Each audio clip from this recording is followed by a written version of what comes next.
জল আর পদ্মফুল আর পদ্মফুলের পাতা। আপনারা কখনো দেখেছেন জলের মধ্যে পদ্মফুল ফোটা অবস্থায় জলের পাতা আর পদ্মফুলের অবস্থা? এটা সবাই দেখেছেন, এটা কোনো নতুন ব্যাপার না, ম্যাক্সিমাম লোকই এটা দেখেছেন।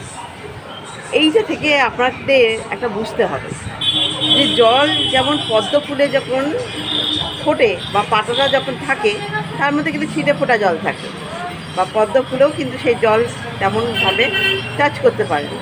সুতরাং দুনিয়াতে বাঁচতে গেলে আপনার কিছু কুমন্ত্রণা লোক বা কুলোক বা বাজে লোক এগুলো কিন্তু আপনার চারপাশে ঘুরবে বা আপনাকে আঘাত করার চেষ্টা করবে, ব্যক্তিগত আঘাত করার চেষ্টা করবেন। আপনি তার পাশে না থাকলেও আপনাকে এসে ব্যক্তিগত সে আঘাত করবে।